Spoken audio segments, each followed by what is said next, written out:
Welcome to the weekly roundup of the TRRC proceedings. This week we had 9 witnesses, the largest number to have testified in a single week so far in the proceedings. So today we will go through the testimonies of 4 of the witnesses, and next week we will unpack the other 5. For the first time, we heard from some of the widows of the victims of November 11th incident, November 11th, 1994 incident. Their utter shock and disbelief on hearing news of their husbands' deaths, the collapse of normality, so to speak, and life suddenly shattered and plunged into despair and trauma, both physical and psychological. The question of whether the Nigerians were collusive in the 1994 coup had been wafting in the air since the beginning of the proceedings. Indeed, it had been doing so in our ordinary conversations since the 1994 coup. And here we heard from a witness whose testimony appeared to incriminate at least one of them.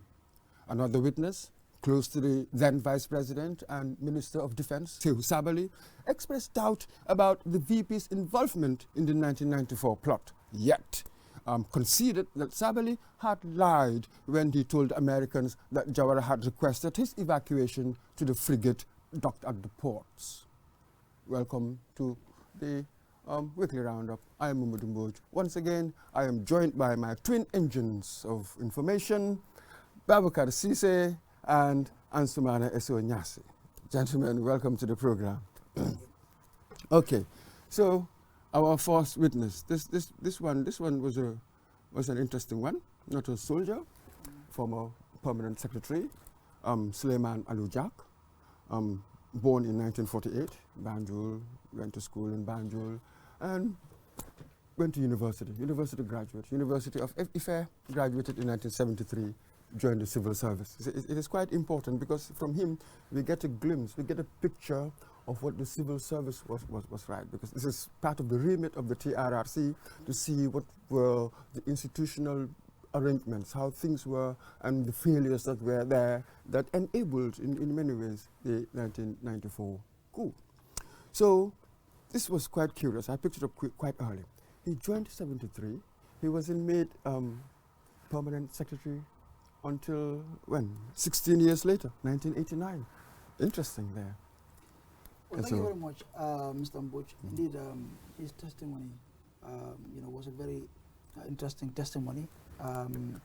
He was the first witness for the final week of the 3rd session, which has ended, like you've said.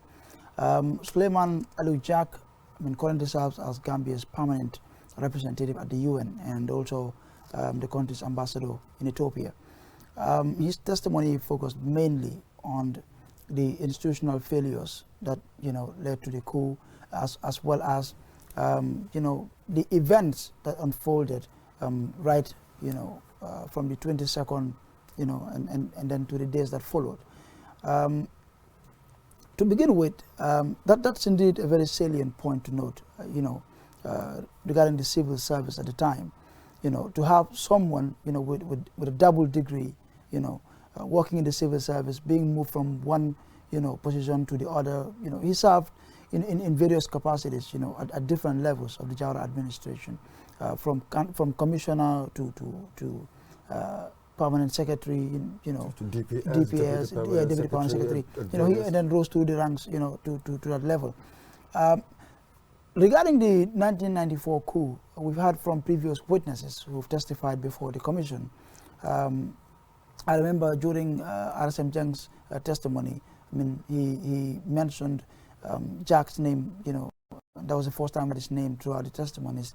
And then he went as far as saying that Jack is aware of what was happening before and on the day of the coup itself. He in fact held the Quran. Remember, he swore in the Quran that Suleiman Alujak knew something about that. So from his testimony, he's also delved deep into the events of 22nd July, in fact, I remember he was being accused by Andrew Winter at the time. I read one of his interviews where he accused him of changing the venue of the American military exercise that was supposed to take place here. It was scheduled to take place in Mandinari, but then moved to somewhere around Denton Bridge in Banjul. And he's denied that, in his testimony, that that was never his decision, and he don't know who made the decision. One. Regarding, I think, in fact, he called he coined this interesting phrase. I think he called Andrew Winter a kind of, was it a bottomless pit of falsehoods, something like that. Indeed. Yes. And regarding the 22nd July coup, you know, of course, the former vice president has been accused by previous witnesses of being complicit in the coup. In his testimony as well, he gave us an insight as to what transpired at the office of the vice president on the day of the coup, on the morning of the coup. He said he was ordered by the vice president, or instructed rather, to bring in the Americans, Winter and his crew. He ushered them in, and they were supposed to have this meeting with the vice president. So he said while they were there, when he received information that soldiers, you know, there was a movement of soldiers at the barracks, he brought it to his attention. And then he said at first, he looked a bit surprised, a kind of surprised. He was shaking. Yeah, he was ruffled. I think he used that but then he said to him, I know what to do. And that was it. And after a few minutes, he was asked by Andrew Winter what was going on. He said, we have some kind of disturbance at the barracks, but then let me talk to the president and I'll come back. I'll get back to you. So then he left. After a few minutes, he came back, and then he said, I just spoke to the president, but he's made two requests. One, he wants to be evacuated to the ship. I mean, now, of course, we've heard from other witnesses that the president was never aware of the presence of the ship, you know, at the port. And then the president himself says so in his book, yes.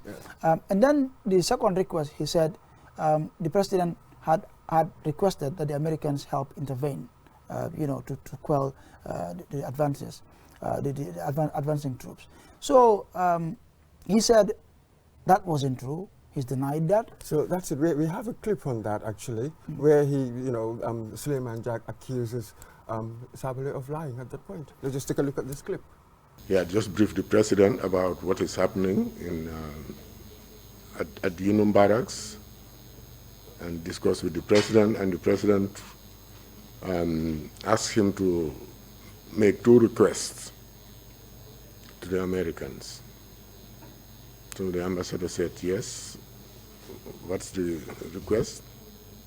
Said the president wants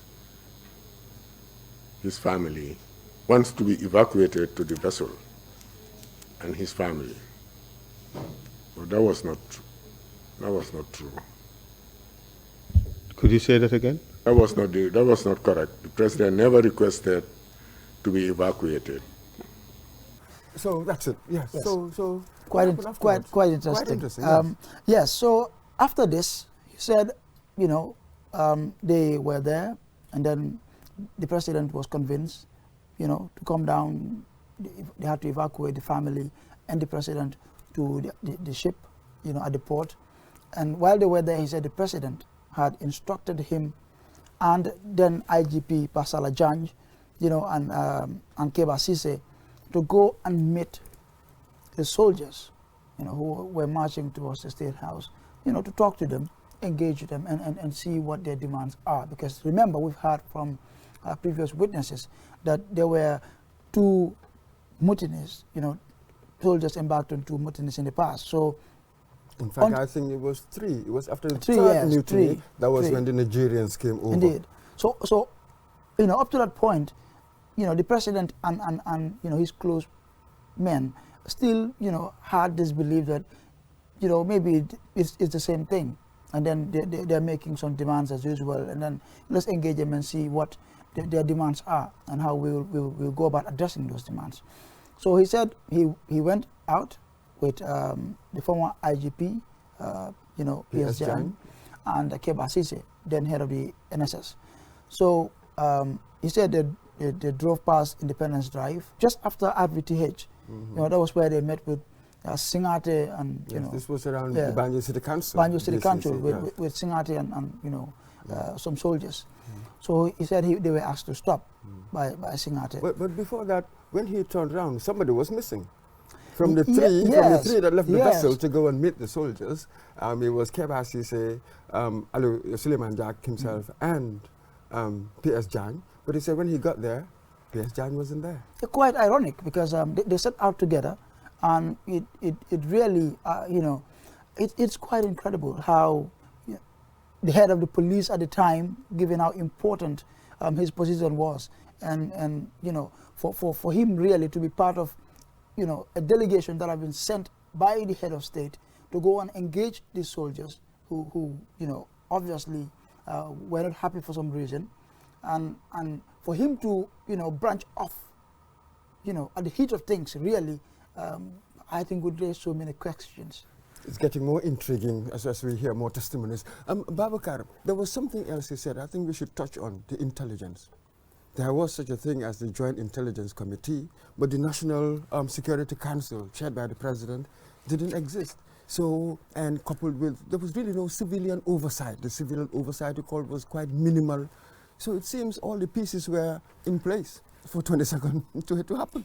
Yes, there is intelligence failure at the time.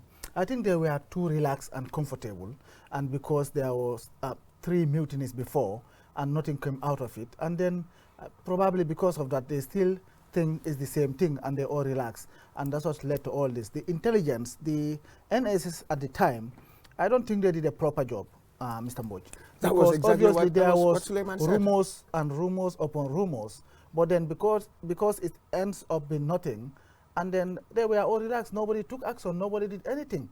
Perhaps that even later, even the day that, you know, Jawara was supposed to be even arrested at the airport, even though the rumors was out, nothing was done. They said, let's wait until tomorrow. I think somebody said, let's wait until tomorrow morning.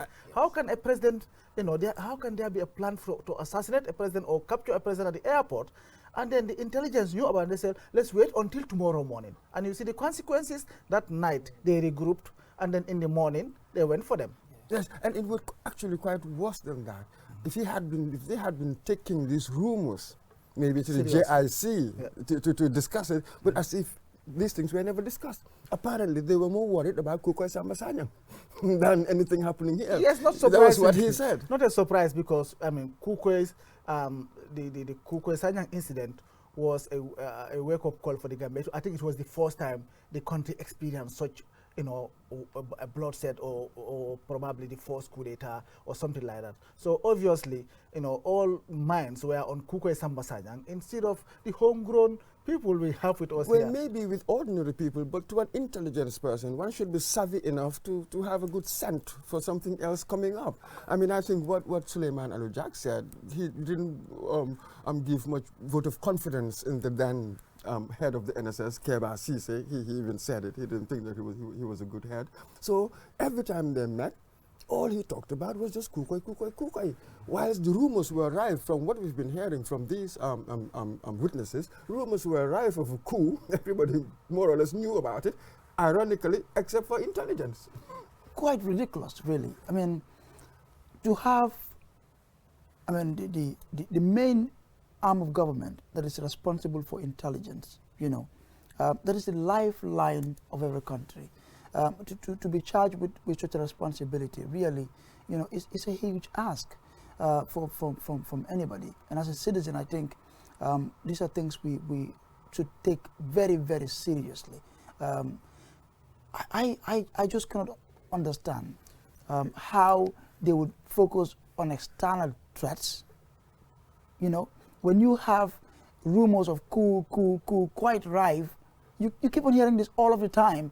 The army were not happy, and instead of addressing these things, you are more focused on, I mean, you're more bothered on external threats. Let's be careful, maybe there's method in the madness. No, more will come. There is something I want to add to this, because about this NSS before, and now is the, how do they call them now? The SIS.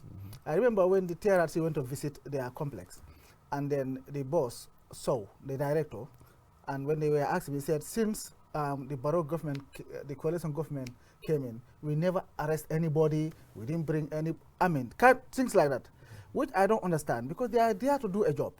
And obviously, things are happening here, and people are doing something that needs to be arrested.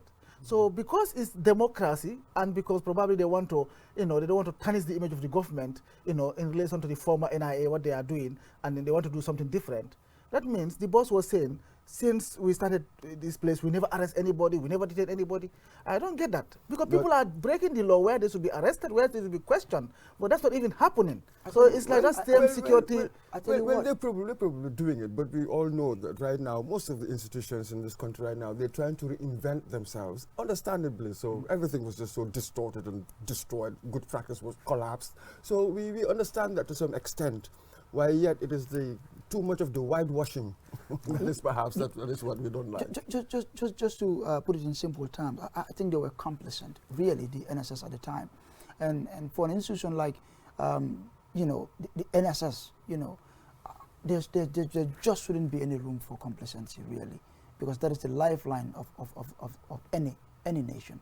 But just to move on, as far as his testimony is concerned. He's disputed, like I said, claims made by Andrew Winter that he changed the venue for the exercise. So did he make the phone call or not? Remember phone call? There was, yes, they said there was a call sent to change the venue. Did he make that phone call? Did he make that? No. Or did he deny it? No, he denied that. He didn't do it? He denied that. It wasn't him? Yeah. Okay. That wasn't him. So one can imagine somebody else making the call, perhaps saying that I am this? Yeah, but one part of his testimony, before we miss it, is where he talked about the then Vice President, Sekou Sabally, and his, how unpopular he was within the army. I remember he said he on several times was taken, on a tour of the barracks, by Lieutenant Colonel Odu, who showed him, the dormitories and facilities that they were using at the time at the barracks, the quality of the food, the poor condition, that soldiers were living in at the barracks at the time. And this response really, was quite shocking. Yes, but we get that from Emel Ba. Emel Ba, wasn't it? Yes, because he was the orderly to Lieutenant to Colonel Odu, wasn't it? Yes, but of course Jack did say something about that he was quite unpopular in the army, and following his case, court case against Tex Manning, the journalist. Yes. He said, you can feel that really some people were not happy with him within the system. He was deeply unpopular. And something else though, because after, was it the 1992 presidential elections, then essentially this was actually the lead counsel's phrase, Sekou Sabally became a de facto prime minister. The portfolio of that ministry was vice president, he was minister of defense, he was also responsible for women's affairs, he was also leader of government in parliament, that sort of thing. It was quite remarkable. Yet, he wasn't popular. That was an interesting political decision for our former president to make. When you go to the army barracks and then Odu will take him around and he will say, okay. Of what use is the army? Yes, exactly. What is the use of the army? And what happened is, the moment he leaves, Odu will call all the soldiers together and tell them that this is what your VP told me. And according to ML, but that's exactly what Odu did. But then again, about Suleiman Jack, Mr. Mboj, for me, three things. For example, it took him, as the beginning, as you said, 16 years for him to become a permanent secretary. That shows, in those days, the ladder you have to climb gradually. There is no rush, and then obviously it's different from this generation where, today, as long if I praising you, the next minute you make me a prime minister or a minister in your cabinet. So you can see the difference. This man is well educated, but he rose through the ranks gradually, and until he reached a certain level. And I believe he wasn't complaining when he was down the ladder. He knew, it was promotion on merit, I believe, in those days. And they were, yes, you have to earn your promotion. But today, once I sing your name, the next minute you take me. You don't mind the education background I have, whether I have knowledge or whether it's a square peg in a round hole. You don't care about it. Yes. But interestingly, in October, was it 94, he was among what, 7 or 8? Seven permanent secretaries. So one can imagine that he was just a slice of what was going on at the time. Perhaps all the other permanent secretaries were of similar caliber. Imagine such a small nation, we don't have that many of that caliber. Retired all of them. That was what the junta did. Retired all 7 the most experienced, and then tried to fit it in with newcomers. That was the beginning of the plunder of this nation. Wouldn't you say? I think they were determined to entrench themselves in power, at whatever cost. because from the testimonies we're getting, most of the most educated people we had in our government, are top-notch technocrats. Most of them, were so on the exit door, just few months or so, few weeks after the takeover, which I think really, if some of them had been maintained, things could have been different. There's something else about Jack, and it's very important when he mentioned about the Nigerians, because I think the first thing he said was the amalgamation wasn't a good thing, like the gendarmerie and the police mixing them. He said that wasn't a good idea during the PPP government. But also he mentioned about the coming of Guadebe, to the Gambia, because he called him as a serial coup maker, yes. Which means and he even went on to say, even Abacha of all Abacha has to, send Guadebe out of his country to come to the Gambia, because he didn't trust him anymore. That's why it was Dada who was here before, and Abacha sent Guadebe to replace Dada so that Dada can go back. In fact, at the end we had Dada also refused to leave, but then that was the thing that happened. So this man, Jack, did not trust the Nigerians at all, and then especially Guadebe, who he actually accused of being a serial coup maker. And then he was not wrong at that point, because according to him, I think Guadebe was appointed on the 6th of June, and then by 22nd July, yes, and then something happened. Yes, it seems and then as if 45 days later, there was a coup d'etat. It could be, of course, pure coincidence, but it seems that Abacha exported his virus over to this place. He was afraid of that virus. But that's it. So even the whole Nigeria, the very fact that the Nigerian army, they were here, the NATAC and stuff, even the very fact that this body, they came over here, apparently, OJ mentioned it, that was never discussed in cabinet. There was really never discussed, and Alu Suleiman Jack said he didn't know much about it. It just happened. So they did. So he said maybe it was a kitchen cabinet, the president's kitchen cabinet, that decided on that. That was possibly a big mistake. Indeed, that was an expensive mistake. Because to have former cabinet ministers, permanent secretary, Ministry of Defense, telling you that they were not aware of this, really tells a lot. And it's a very big question, where weighty decision came from. Absolutely, because look at the consequences, possibly, at least contributory. We couldn't say that it's the sole cause, but certainly contributory to what happened. So that was a really very, very important decision that should have been discussed. Perhaps this is a lesson for any president, our sitting president. The idea of a kitchen cabinet is very, very dangerous. Everything must come on the table and cabinet must discuss it. And it must be reasonably independent for such discussions to be meaningful. Yeah, I think matters of security, especially, one of that nature, naturally should be discussed not only in cabinet, but even within the level of the National Security Council as well. The president is the commander of the armed forces. He should be aware of everything like this. And especially this is dealing with another military coming from another country to your country, in your territory, and at your back gate, by the sea, at the port. You don't even know about it. So something went wrong somewhere. Yes. So there we have it. Now we're from the civilian state house, if one can call it that. Let's go to the military barracks with the next witness. Emel Bah. You covered that. I covered that. Yes. I covered that. Born in 1968 in Jara, and enlisted when? Was it 1990? Enlisted 1990? Yes, 19th April 1990 was when he enlisted in the army. So let's go straight. Where was he? How does it figure? 21st of July, 1994. Yes, his testimony focused on three, main incidents. First was the problems that were happening at the barracks, and then 22nd July, and then the November 11 incident as well, because he would have been one of those soldiers who were to participate in that foil coup. Yes, so he acknowledged that he was part of it. He had foreknowledge of it, and he endorsed it. He was part of it. But quite interestingly, though, then he was an orderly, wasn't he? He was an orderly to the Nigerian commander there. Lieutenant Colonel Odu. Lieutenant Colonel Odu. Yes. So on that 21st, he said he was among. They were supposed to go to the airport. Something happened, wasn't it? Yes. The colonel said to him, "Wait." Don't go. Yes, he said the colonel actually has said to him, you stay here, you know. But then he insisted that he would go. And when he did that, he said Colonel Olu just looked at him and then he smiled. Yes, it was a knowing, kind of like a knowing yes. smile, because he said this in the context of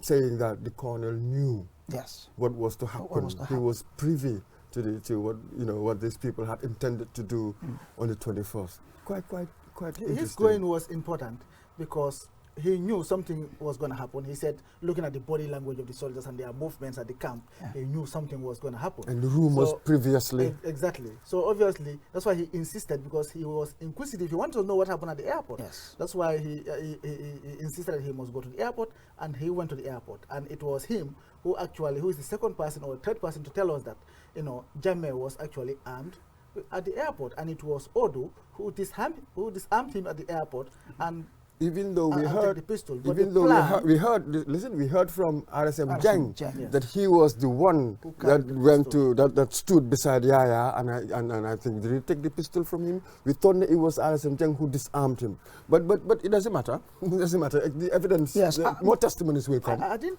think RM says it. I think they mentioned the same. No, what RSM Jeng said was that he was there with Odu. Yes, and then when Odu disarmed him, he was standing there. Handed over the pistol to go and put it at the boot of the car. That's what RSM Jeng said. So Odu disarmed him. Yes, so Odu disarmed him. And then, but you know, the plan was, again, you know, Jammeh should have, you know, captured Jawara, fire a shot in the air, and then they will arrest all the dignitaries and the ministers at the airport. So that was the plan. But then the plan actually failed because Jammeh was disarmed, and then that should have been the first action. It didn't happen. Yes, so it all failed. So they went back. So this was where the interesting detail is coming up. So he went back with his boss. So the boss was in the office, and then Jammeh walks in. Continue. What happened when Jammeh came over, according to this witness? Yes, I think that is the most interesting part of his testimony. He said when Jammeh walked in, he was furious, really, and then he went straight to the chairman and he said because the door wasn't locked, he just stood by the door. He came in and said, where's he said inside. So he went in, but the door wasn't closed. He said he just stood there, listening to them and watching them. And then Jammeh said to Colonel Odu, why didn't you allow us to do it? It has failed. It has failed. And then Colonel Odu said to him, how do you expect me to allow you to do that at the airport? So it was there that Jammeh also asked him again. He said, so what do we do now? Now that it has failed. Then Lieutenant Colonel Olu said to him, now that he is back in the country, he's at the State House, you go and get him at his residence. And then he said, but how? Jammeh asked him again, but how? He said to him, there is going to be, we expect that there will be a military exercise tomorrow with the American soldiers at Denton Bridge. You use that as a cover-up. So if we had to hinge on that, it's like that is where they got the idea from. Possibly? Yes, possibly. And apparently, Jammeh didn't say anything. He just smiled. And left. Let's just take a clip.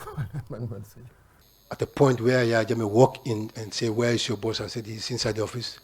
What time was that? This was just after the airport, when we come back from the airport. What time? If you can't recall, tell us you can't recall. So it could be around after 5. Probably after 5. If my memory can serve me well. It was in the afternoon anyway. The afternoon. And then so Jammeh walked into, he said, where's your boss? I said, he's inside. I opened the door. He went inside the office. And as he was talking, I didn't even close the door. I was standing at the door listening to what the conversation they're having. Conversation between Jammeh and Odu. Lieutenant Colonel Odu. Yes. And what did you hear? I heard that Jammeh said, sir, but it fails. He said, look, Lieutenant Jammeh, you know that we are not going to allow this thing to happen at the airport. He said, now that he's in his house, go after him. He said, but how? He said, remember, there was a communique that American Navy ship is here the army is supposed to have an exercise with them the following morning, that is Friday. Use that as an opportunity. Now, come here, Babakar, yes. quite extraordinary. It appears as if, according to this testimony, it appears as if it was actually the Nigerian who planted that idea in his head. Well, as we have seen it, I mean, according to this testimony, obviously, Nigerians have played a bigger role. Jack have said about Guadebe and the coup makers. Now, we've seen another Nigerian guy, who is Odu, you know, giving ideas to the junta or Jammeh to be able to do what they wanted to do at the time. But also before this, I remember him saying, you know, when the coup was planned, you remember what he said about Edward Singate, Plan A and Plan B. Plan B. That the plan was they are going to stage a coup. If they succeed, all the people who took part will be promoted.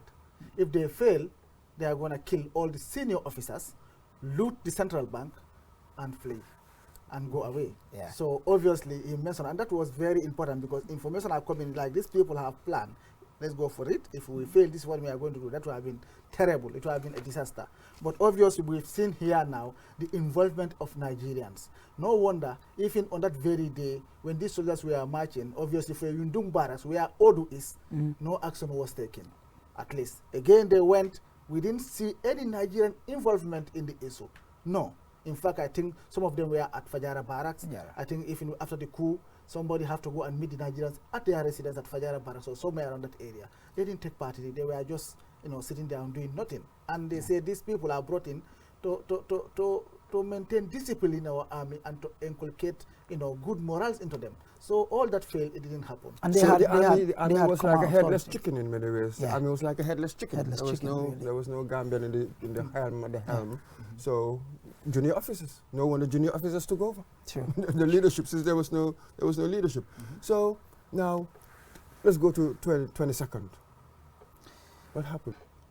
That night, 21st, with the disappointment, he took the orderly home. After they had had the chat, he overheard the conversation. So he took the orderly home. Then he came back and tell us with his friends they were having a good time. Yes. That evening, 21st, they were having a good time. Yeah, in fact, that would be for November. For the 21st, yes. He said they regrouped that night. And, you know, they were all armed. They broke the armory. They were all armed, you know, well armed. Around 2 or 3, around 2 or 3. And then, you know, in the wee hours of the morning, they started seizing vehicles and set out. But then he said Jammeh and Edward each led a group of soldiers, and they used the 2 of the minibus that, you know, were seized, you know, and then Sabali, you know, used one of the trucks at the barracks, which he boarded as well. So they went to Fajara barracks, while Jammeh and Edward, you know, went with their men headed for Banjul. Well, not to cut, on their way, yes, you know, with the entourage, they first stopped at Abuko, at the Gamtel, where they went and disconnected the international line. That's right. So that there will be no communication. That's right. Good strategy they've done there. Indeed. So he said after they captured Fajara barracks, then Sana called Jammeh, who told him that he asked if they were now in Banjul, and then Jammeh said, no, we are still at Denton Beach. And then he said, why? He said, we are stopped here by Captain Suare and his men, you know. And that was when Sana said, okay, I am coming to join you. So he was asked, because then he said some officers of the NSS were having a training at the barracks there at the time.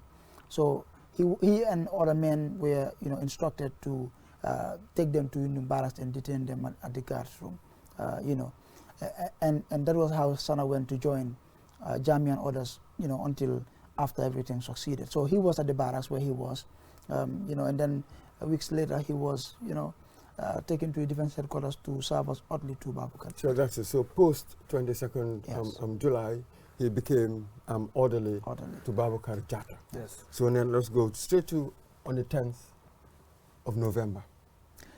Yes. In his testimony, he said, you know, he could remember that while he was in his room, you know, but then he said before that they had this discussion. They should meet, you know, that they met several times. And he mentioned people like Kanyi, that Kanyi was part of them, Fafanyang and the others as well. And they really were not happy, with the way the junta, were running the country at the time. And they believed that they had failed them. I mean, they failed to keep their promises. Remember, like Babukar said earlier, that they were promised, certain things by the junta before the coup, that if it succeeds, they will be compensated, some of them will be promoted, and all of that. But then the junta failed to keep their promises. So as a result, because of that, dissatisfaction, they were not happy, really. They decided they're getting rid of the junta. So they were planning a coup. And that, the fact that he's mentioned people like Alaji Kanyi, who, we now know participated in the execution of some of the officers who were captured on the 10th and on the 11th, really, which is quite disturbing. I think that was also a very important point as far as his testimony is concerned. So he said on the 10th, of November, because he went with his men, some of his friends, they were at the Bahamas, they were having a good time, drinking and smoking. So he came back. There's a section within the barracks where they call the Bahamas. Yeah. So he said when he came back, after that he went to his room because he was drunk and all of that. As soon as he entered his room, he said Kanyi came, Kanyi and Ibrahim Assise, and then they knocked his door and they said to him, we should go to the barracks. He said, I'm not going to the barracks. And then they had a little push and pull. Then he pulled out his gun, and once he did that, then Kanyi and Chise left. So he said he slept off until the following morning when he woke up, went to the barracks. He was stopped at the gate by one soldier who he now remembers as Sisi, but he's forgotten the first name. And he said to him that I am instructed, or I'm ordered to not allow anyone to go into the barracks or come out. And then he said to him, I am going in. So it's either you shoot me, and if you shoot me and you miss, I'll shoot you back. So the choice is yours now. And then that was how he was allowed to go in. So he said once he entered the barracks, there was commotion everywhere, people running helter-skelter. And then he saw a truck that was parked outside, and people were just climbing and peeping, trying to see what was in the truck. So he said as soon as he, reached there, he also climbed the truck, and then he saw that Fall and Basiru Barrow lying in the truck. But Fall, he said, was moving. He wasn't completely dead. But Barrow was dead at the time. Okay, Yes. but when he was asked about whether Alaji Kanyi got onto the truck to do any shooting, he said he didn't see that. Yes. Yes, he mentioned So he didn't he see. said he didn't Alaji see Kanyi that. actually said he climbed the truck, used the gun, but there was no bullet in it. Yes. But he said he didn't see it. He didn't see But it. interestingly, he said when he came out, he said the first thing he heard was Edward Singate telling Alaji Kanyi to go in and bring Fafanyang out. So that's when Alaji Kanyi went and brought Fafanyang out, and then his hands were tied, and they told him to run for his life. And as he was running, Edward shot first, and then this Lamin Koli, who testified earlier to say it was a discharge, it was, how do you call it again? Mistake. Accidental discharge. Accidental discharge, it was a mistake. Then he said there's Lamin Koli finished, Yes. him off. And then I can remember the council asked him properly, just to verify, to be clear of that point. Did it happen by mistake? Or he said no. He said he shot at him.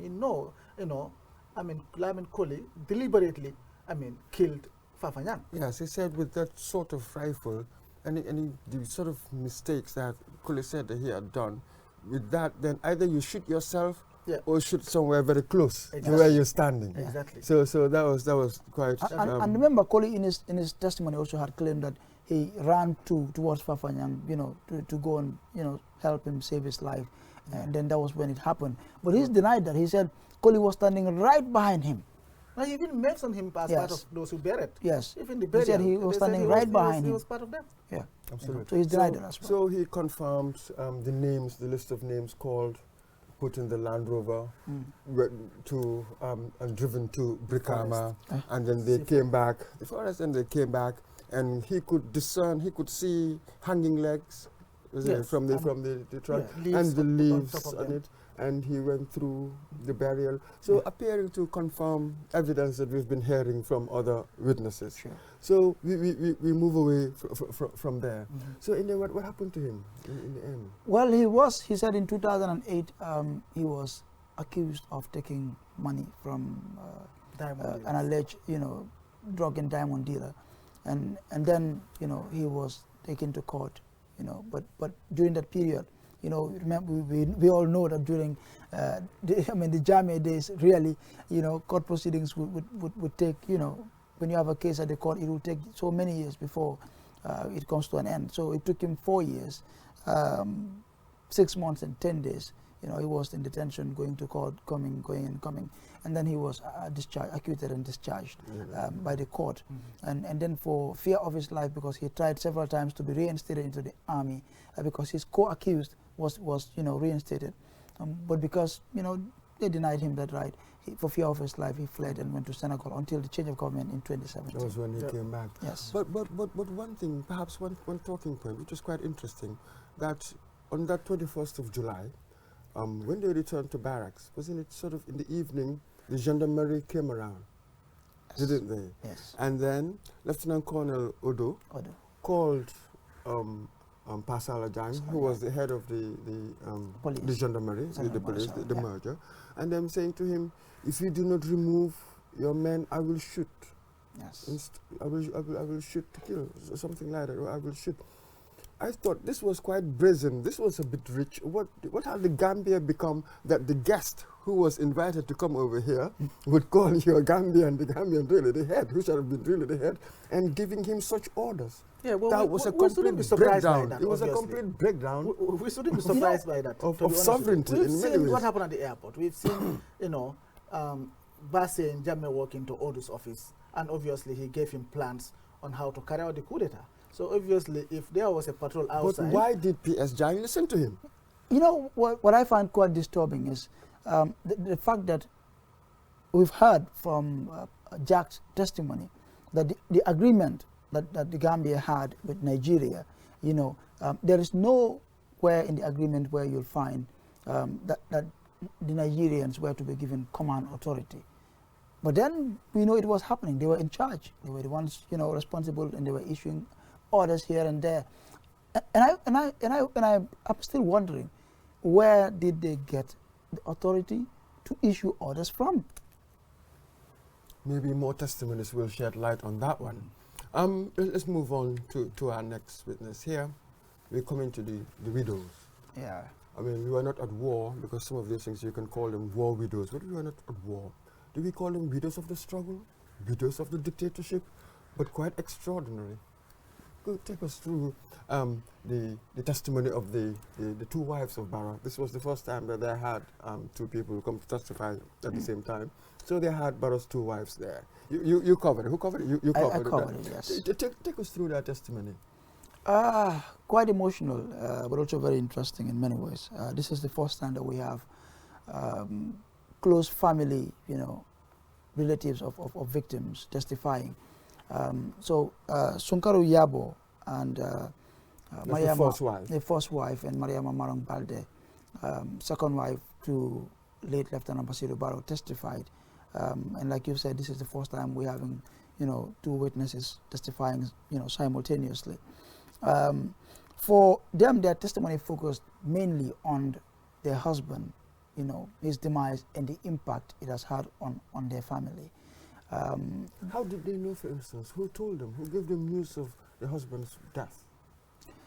They heard it over the radio, over the radio, and I think really that must have been, very devastating moment, because to have your loved one tell you, I am off to work, and then you don't hear from him until 2 days later to hear this announcement over the radio, that your loved one is no more, or is, was allegedly part of people who were plotting a coup, something, quite unimaginable. Really, I think it must have been a very devastating moment for the family. So how did life unfold from then on? For the two ladies, it's indeed sad, because obviously it was Sunkaru who actually went to Westfield And then she said she saw a group of people listen to Focus on Focus Africa. on Africa. And then that's where, you know, she heard the name that her husband is killed. And then from there, obviously, she has to go home to confirm the message to the family. But then even that morning, during that, when they are mourning at that time, the following day, 12th, on the 12th, you know, I mean, the NIA came and arrested them, took them to the NIA to question them about friends of Basiru Barrow, and was a black bull slaughtered before, you know, we've seen that in the previous government anyway. Every time they keep saying about a black bull, you know, was a black bull slaughtered by Basiru prior to November 11th, which they say they have no knowledge of. We also heard about soldiers going to their house and then searching again the NIA under Samba Ba. At the time, the director, you know, they also went to NIA for questioning.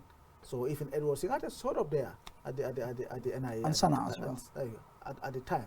So it must be a very heartbreaking thing for them. And then they came back. Obviously, they said they've been requesting, after the confirmation of the death, they want the body to give him a decent burial. They've tried everything. It was impossible. And then at the end, they just returned to their fate.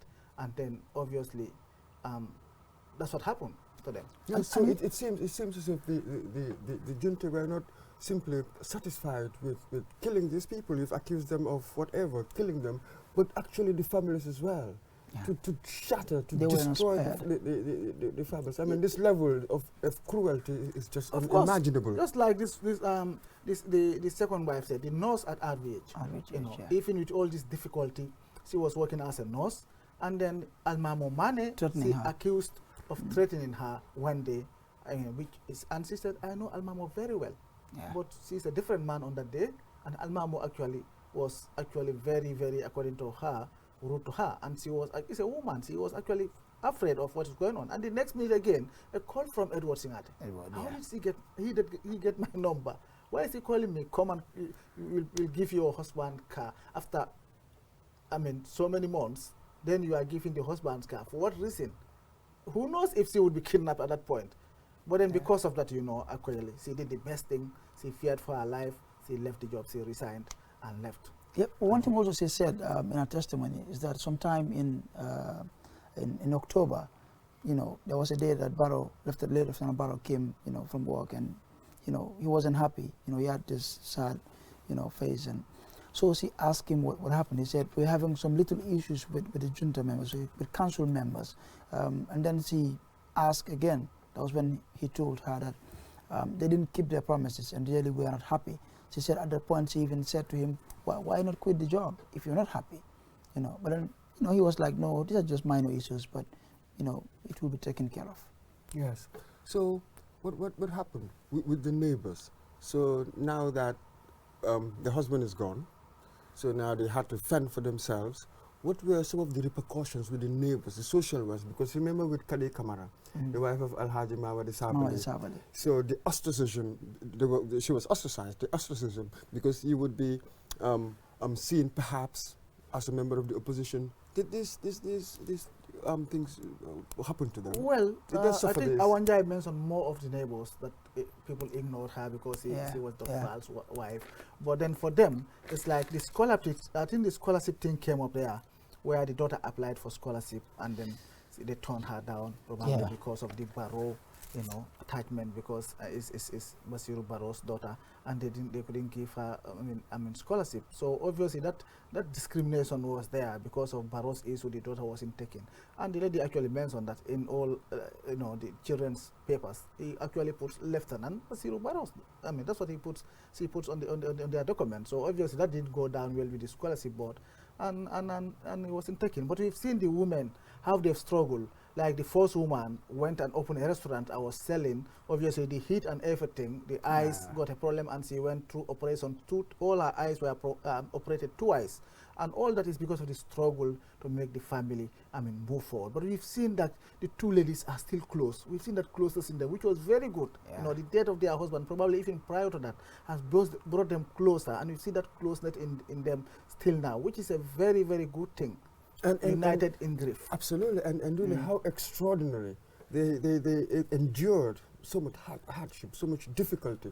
Yet, the daughter, I think it was the one who was denied the scholarship. Yes. Somehow the daughter ended up going for further studies outside. US? Is it in the US It's in right the now? US. The US. Studying what, biochemistry? Is it a PhD? PhD. Extraordinary women. Let's just take a look at this clip. I tried and gave them the best education I can have. And they had very good results. But because of their family ties, none of them had any priority or any chance to have a scholarship in that government. Especially my small daughter. She was really smart. She applied most of the scholarships that were available, but got snubbed by the government. And that was really hard on us. Knowing she has the qualification, but because of her father maybe, she was never granted any scholarship in this country. I have to work it on my own until we were able to have a scholarship from the Almighty Allah. That one helped us to take her to America. And she is now, she just finished her bachelor's in biochemistry and biotechnology. And by August, she will be doing her PhD in major biology. Okay, Ansuman, as we were saying, so never mind the difficulty, they stepped up to the plate. Indeed. They raised their game and took care of their families. The courage, really, the fortitude, remarkable. Very strong women, really. Despite, the environment at the time, despite the conditions, despite the challenges, the difficulties that they were dealing with, they really stood up for their children and ensured that they went to school, that they sent them to school, that they were given the best education. To really have the daughter of a former soldier who was accused of leading a plot to overthrow a government and then summarily executed in the most, gruesome manner that you can imagine. So they couldn't deny her. And I've seen something good because these women, as I said, they were too close. And the second wife, this is Balde, said she have to resolve to sell one of Basiru Barrow's land, to pay for the daughter's school fee in US. And then can you imagine, the first wife is there are 3 children. She have 2 children with Basiru. But you can look at the family setup that even though in this generation, which woman will allow just another woman to just sell your husband's land just for another child, for only one child. Not many women will do that. But this woman said, I know it's not right. I know it belongs to the whole family, but I have to do it for my girl. And then the other people didn't complain. That means they are still together. With them, it seems as if grief brought out the best in them. Yes. Indeed. Fantastic. Let's just go quickly through our Njai's testimony. The widow of Abdullah Dotfar, his name has been popping up all the time at Jundum. And the interesting thing was, for me, where it begins, 10th of November, the night of 10th of November, early 11th, wasn't it? When he hugged his baby. Yeah. That was the last time the baby and the mom would see him. But there was a poignant moment. Indeed. When he hugged the baby and left. I got emotional at some point, when she was describing that moment. In fact, I remember she said they had dinner together, with some of these officers, who were also executed the following day. And really, her testimony focused mainly on, the struggle that the family had to endure after his demise. Their stories are, they are very much similar. She had a son who was 8 months old, so afterwards had to go on sell ice or one jaw. Did you notice something? Almost 90% of the soldiers who were executed on the 10th and 11th, their wives, had delivered around that end. I think the oldest, his baby was 8 months old. All you hear is 6 months. People say his wife. His son was 12 days old, and then you had 2 weeks old. So they had young children, babies. Yeah. Remarkable, gentlemen. I think we've come now to the end of the program. Thank you very much for your contribution. We're always reliable lieutenants. give me all the information. Thank you very much, viewers and the listeners on Q Radio 103.3. Hopefully you'll join us next week for the other 5 testimonies that we have to go through.